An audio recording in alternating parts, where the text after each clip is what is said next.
Hello, this is Akshay with another video here, and as you are well aware of the fact that is we are taking on the combination of resistances. In my previous video I have focused on the combination of resistances in series, and the time has come right now to discuss the combination of resistances in parallel. So let us start here. That is, firstly we are going to take on the definition. How can we summarize the definition is very, you can say, crystal clear by noticing these points here. That is, that very combination of resistances in which one end of each resistor is connected to the one common point and the other end of those resistors connected to another common point, then that kind of a combination of resistances is called combination in parallel. So what does it mean? Let us have a, you can say, a glimpse of this very circuit diagram I am going to create over here. So I have taken already three resistors, R1, R2, R3. One end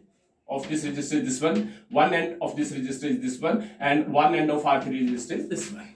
So the definition says that the combination in which one end of each resistance or resistor is connected to one common point. One common point. Here it comes. This one,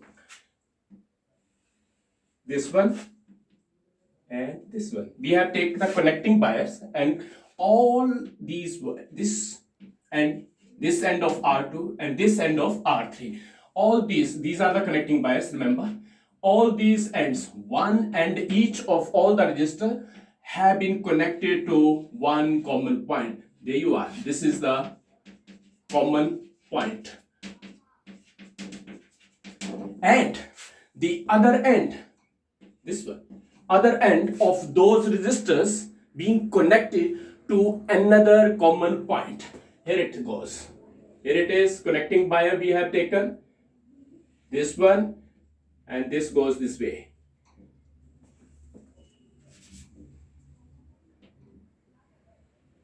Here it is.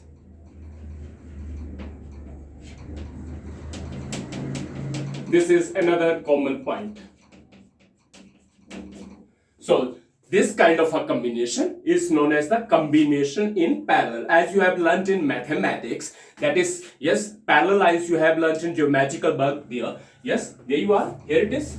Here it is. So these are the parallel lines. So same is here. This resistor, and this one. All these are in parallel, mathematically speaking. And as far as the definition goes, yes, one end of each resistor have been connected to one common point, and the other end of those resistors have been connected to another common point, and such a combination is called the combination of resistances in parallel, because it gives you a parallel representation for those resistors which got combined over there. So that's the definition.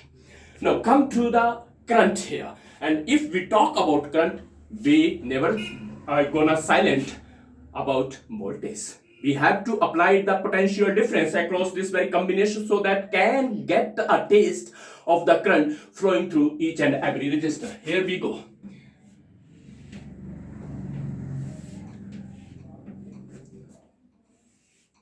This is the common point. From where we are gonna just connect this combination to the two terminals of the battery or a cell, you can say here.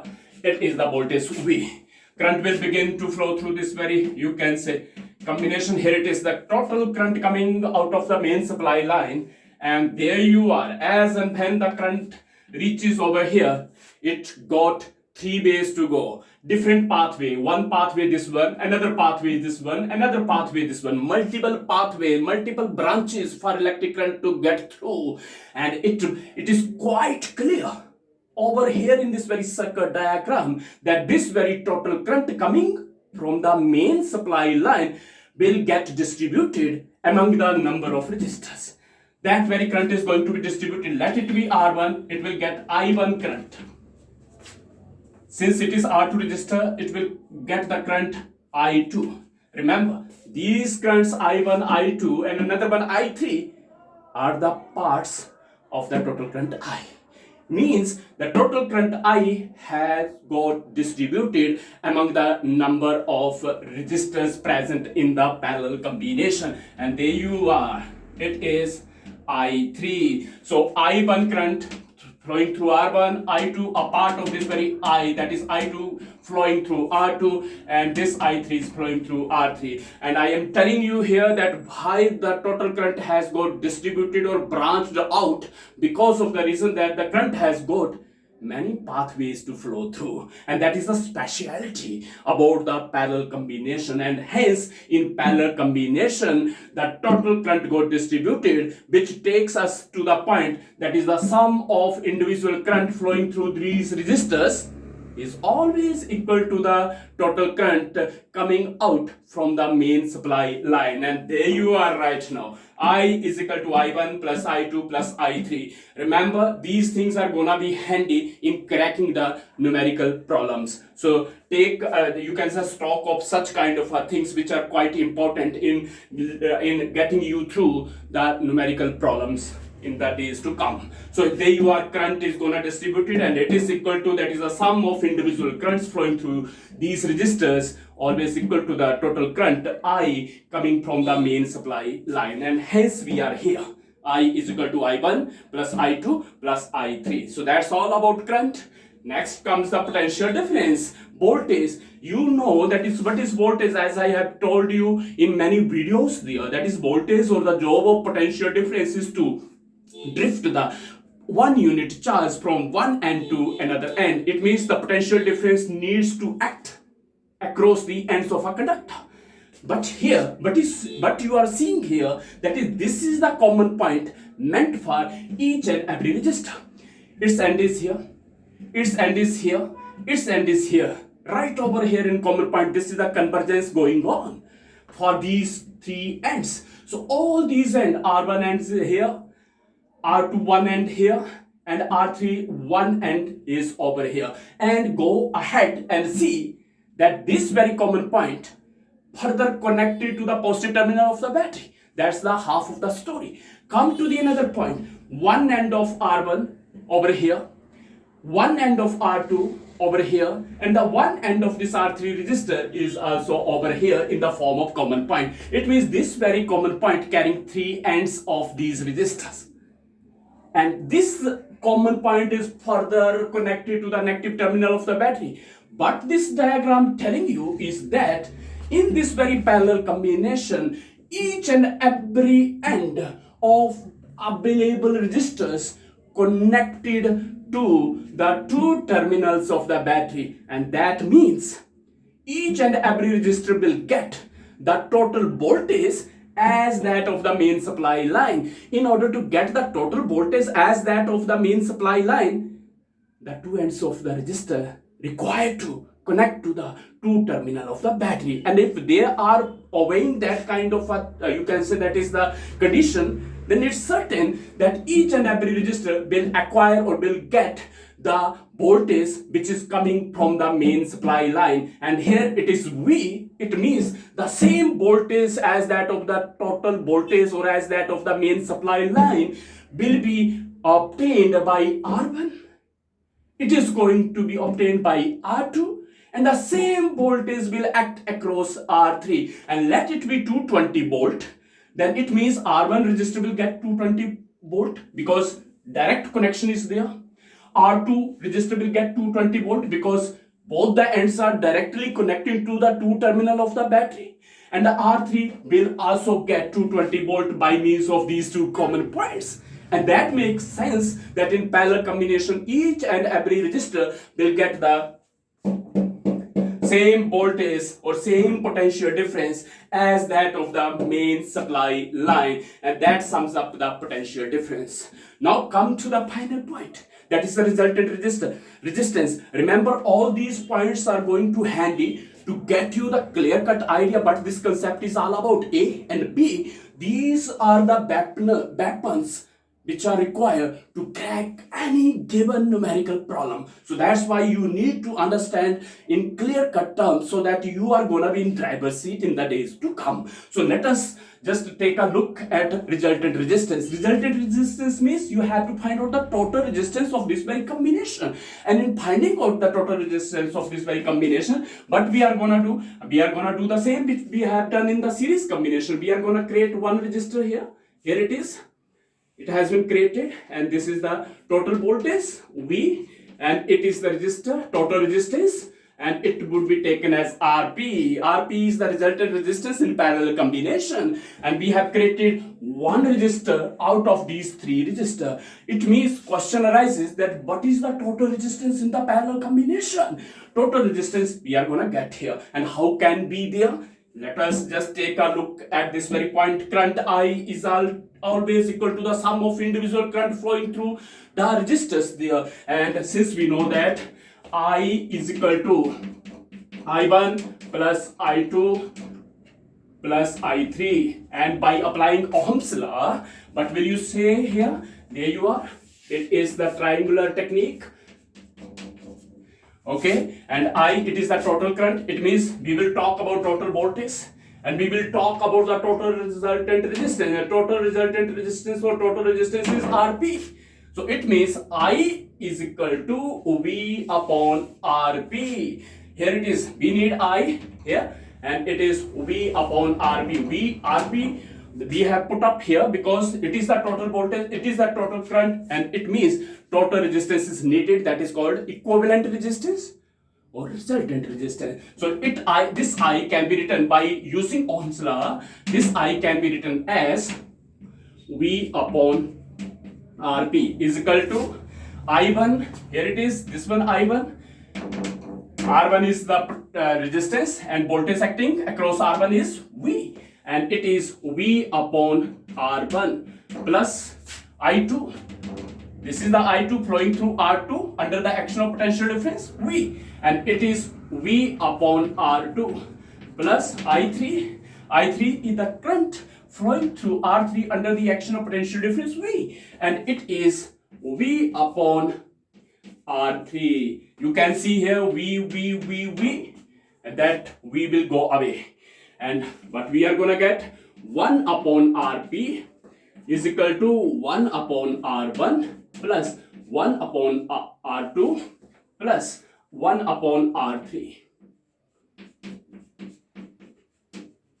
Here it is. And this is another takeaway. This one, CTM, commit to memory. Another one, you need to put it in your mind. That is 1 upon Rp is equal to 1 upon R1. This will cancel out. We cancel out throughout. So 1 upon Rp is equal to 1 upon R1, 1 upon R2 plus 1 upon R3. And what does it mean? We can write here that reciprocal of resultant resistance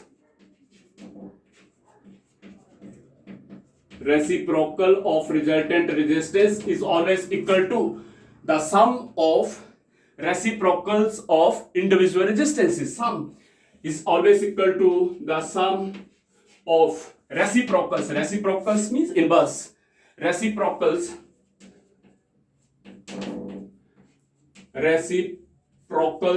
of individual resistances.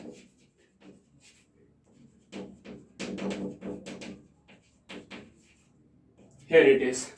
So reciprocal, as you can see here, this is 5, and its reciprocal is going to be 1 upon 5. So 1 upon Rp is the reciprocal of resultant resistance. 1 upon R1, 1 upon R2, 1 upon R3. These are the reciprocals of individual resistances. So that is the law of combination of resistances in parallel, which says that resultant resistance or the reciprocal of the resultant resistance, that's the way, reciprocal of the resultant resistance is always equal to the sum of reciprocals.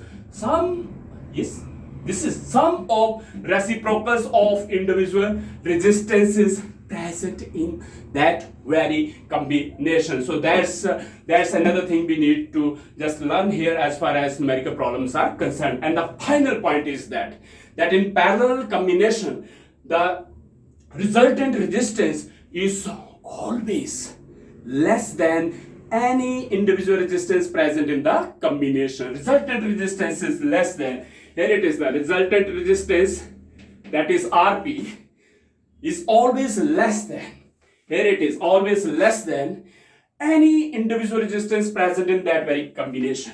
Any individual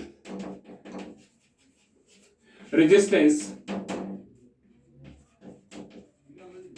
present in that very combination, that's Rp. And this very line can be learnt over here by taking a simple example, and we are gonna take a simple example over here. Let it R1, it is 3 ohm, 3 ohm, R2, 3 ohm, R3, these are the three resistors, 3 ohm, and we are going to find out the resultant resistance since the combination is in parallel. And we know the resultant resistance, how to find out the resultant resistance. This is the formula, that the reciprocal of the resultant resistance, let me take it over here, 1 upon Rp is equal to the sum of reciprocals of individual resistances. Individual resistances 3 ohm, 3 ohm, 3 ohms.